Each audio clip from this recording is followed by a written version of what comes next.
It's important to follow orders in the Army. Long ago I was a conscript NCO radar tech in an airbase, and had applied for a weekend leave several weeks in advance for our NCO class meetup, as we had been split up between all the airbases around the country. On the Friday when my leave started, our company had their regular weekend leaves cancelled due to a week-long winter training camp. But not me, as I had secured the leave permission before the training had even been planned.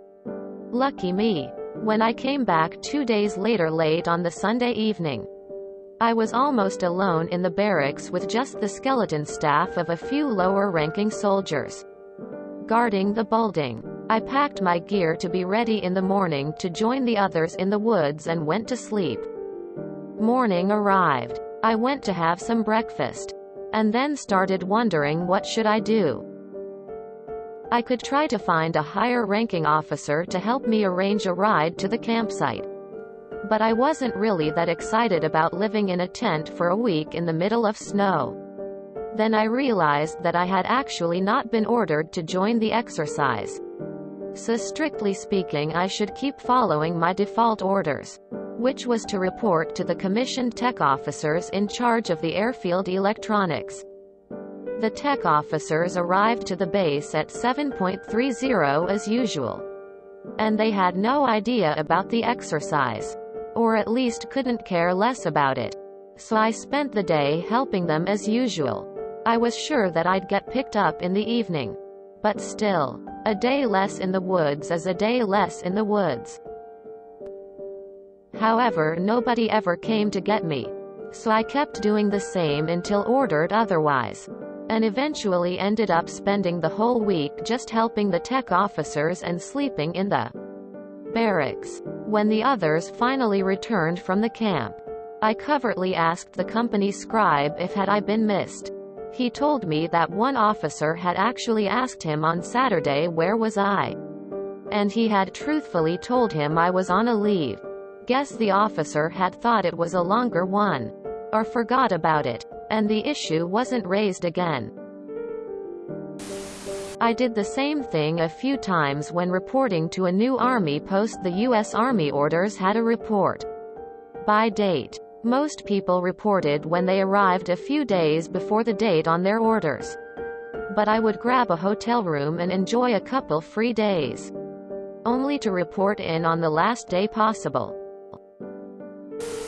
Well, if you were given permission for leave and no one told you that your presence was required upon return, well, it's the Army. You're expected to do as you're told. Don't think on your own and otherwise shut up. Sounds like you did exactly what you'd been trained to. This would be a great addition to our military stories. Lots of good content over there from militaries all around the world, written by active vets only. You should check it out. Now that's soldiering. My parent unit thought I was attended my PTAD unit Marine Corps ball, and my PTAD unit thought I was at my parent unit's ball. I was drunk off my ass at home with my other salty skating terminal lances, saving millions on my uber expensive 3 ribbons to get properly mounted for dress blues.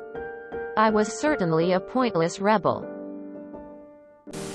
I was stationed in Okinawa.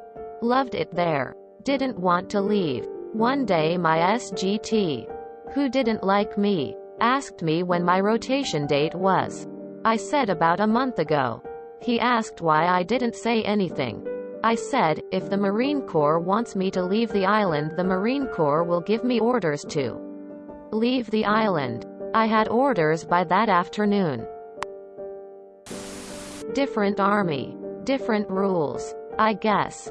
I'd just had a knee ligament reconstruction surgery and been sent home on hospital leave when the regiment I was attached to decided to have a crash-out exercise starting at 4 a.m. one bright but freezing December morning in Germany.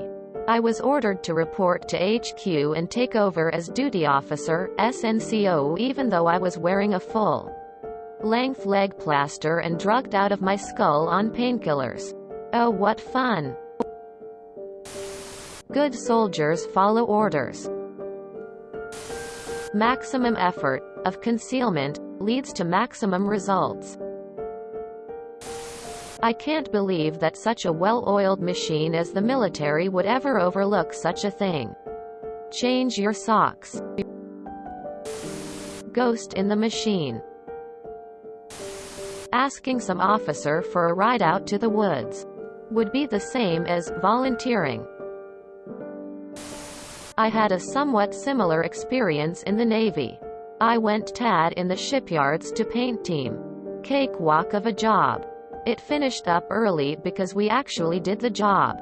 I returned to muster with my department but was promptly yelled at for not showing up to my tad assignment. I told them that I was all done there and they yelled at me some more and accused me of lying. So I left muster and didn't return to anywhere for 2 months. It was nice little vacation. In the U.S. Army, we would give you a medal for pulling off this level of shamming.